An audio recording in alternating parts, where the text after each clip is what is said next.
Kitalah orang-orang itu. Kita diterima dan dikasihi oleh Tuhan Yesus Kristus.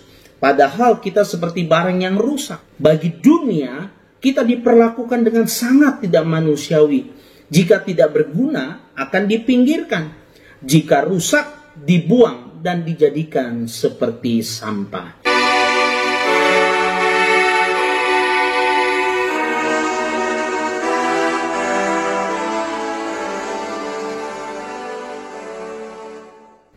Halo, ketemu lagi dengan saya Pendeta Yohanes. Mengawali perenungan firman pada hari ini, mari kita berdoa. Bapa di dalam surga, kami bersyukur kepadamu untuk penyertaan pimpinan Tuhan sepanjang hidup kami. Bersyukur untuk berkat Tuhan yang Engkau sediakan bagi kami tiap-tiap hari. Sekarang Tuhan, kami ingin merenungkan firman-Mu, pimpin kami supaya kami boleh dimengertikan dan diberikan kemampuan untuk melaksanakan akan firman-Mu. Demi nama Yesus kami bersyukur dan kami berdoa. Amin. Pembacaan firman Tuhan pada hari ini terambil dari Matius pasalnya yang ke-12, ayatnya yang ke-20 dan 21. Demikian firman Tuhan. Bulu yang patah terkulai tidak akan diputuskannya, dan sumbu yang pudar nyalanya tidak akan dipadamkannya, sampai ia menjadikan hukum itu menang, dan padanyalah bangsa-bangsa akan berharap. Saudara-saudara yang dikasihi dalam Tuhan Yesus Kristus, ada seorang Kristen. Dia seorang pengusaha emas ternama. Namun setelah percaya kepada Yesus, cara pandangnya tentang hidup dan tujuan hidupnya berubah 180 derajat. Dia mengaku di hadapan Tuhan bahwa ia seorang yang berdosa, begitu hina dan tidak layak. Hanya oleh kemurahan Tuhan, ia mengaku dirinya diampuni, dilayakkan dan diangkat berbagian menjadi anak-anak Tuhan.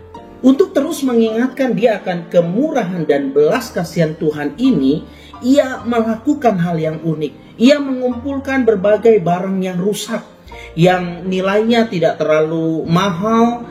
Sebagian besar itu mangkok, piring, gelas yang terbuat dari berbagai bahan. Setelahnya, ia melengkapi bagian yang hilang atau merapatkan bagian yang retak atau pecah itu. Uniknya adalah dia melakukannya dengan emas. Emas yang dicairkan dan dibentuk ulang membentuk bagian yang hilang. Emas yang dicairkan, yang cairannya dipakai untuk merekatkan bagian demi bagian yang pecah atau retak. Setelah itu ia menjualnya kembali. Nah, di Jepang ternyata ada kesenian serupa yang disebut dengan kintsugi, saudara. Kintsugi adalah sebuah kesenian yang mengumpulkan barang pecah belah seperti pot khususnya. Mereka mengumpulkan pot-pot yang sudah pecah untuk merekatkan kembali bagian demi bagian yang pecah dengan menggunakan cairan emas atau bagian-bagian tertentu yang kemudian dilapisi dengan emas. Apa yang dilakukan oleh dunia terhadap sesuatu barang yang rusak, yang pecah, atau retak? Pada umumnya kebanyakan dunia membuangnya, bukan? Apa yang saudara-saudari akan lakukan? Bukankah kita juga melakukan hal yang sama? Kita akan membuangnya. Kita berpikir itu sudah tidak berguna lagi, bukan? Kalaupun masih mau dipakai lagi, ada kalanya bukan lagi dipakai sesuai dengan fungsinya. Allah melalui Nabi Yesaya telah menubuatkan tentang Tuhan Yesus, pribadi yang menerima orang yang hancur dan bahkan tak berdaya.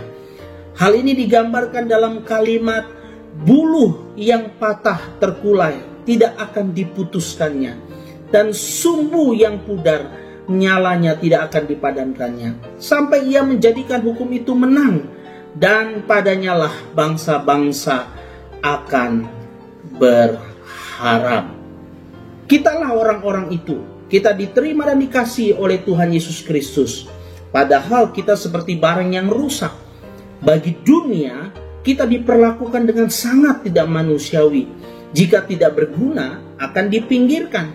Jika rusak, dibuang dan dijadikan seperti sampah. Bagi orang yang merasa tidak berguna, rusak, tidak berdaya, serahkanlah hidupmu dan datanglah kepada Yesus jika mendengar panggilan lembutnya. Ia mau menjadi bagian dalam hidup kita. Tanpa Yesus yang mengisi hidup kita dan kehadirannya mengalir di dalam setiap keretakan hidup kita, maka hidup ini tetap akan tidak ada harganya atau tidak ada nilainya. Kita juga tidak perlu mengisi nilai-nilai diri kita dengan hal-hal yang fana, yang pada akhirnya juga akan mengecewakan. Jika Yesus hadir dalam hidup kita, maka nilai hidup kita ada padanya. Sama seperti barang-barang rusak tadi, seperti pot-pot yang retak atau pecah tadi. Ketika diperbaiki pun mereka tetap pot yang lama. Tetapi karena ada emas yang mengalir atau direkatkan, nilainya tentu menjadi berubah. Kini telah diperbaharui, bahkan sangat bernilai. Melalui perenungan hari ini, saya bersyukur karena saya diingatkan hanya oleh anugerah Tuhan Yesus Kristus saya yang berdosa ditemukan dan dipulihkan. Yang kedua, saya bersyukur nilai hidup saya kini ada pada Yesus yang hadir di hidup saya. Ini yang saya renungkan. Bagaimana dengan saudara-saudara sekalian? Mari sharing di kolom komentar. Kiranya apa yang saudara-saudari bagikan menjadi berkat bagi banyak orang. Makasih, Tuhan Yesus memberkati. Amin.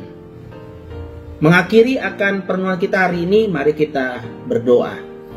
Bapa di dalam surga, terima kasih karena kasih-Mu yang besar ya Tuhan.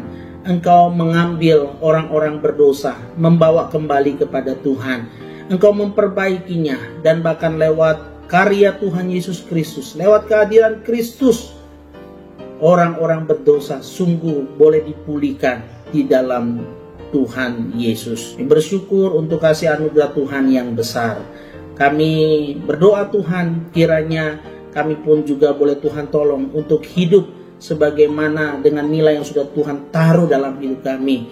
Hidup yang memuliakan Tuhan, yang telah menyelamatkan kami, yang memulihkan kami, dan hidup boleh menjadi berkat bagi orang lain. Terima kasih Tuhan, kami berdoa, kami bersyukur demi nama Tuhan Yesus Kristus. Amin.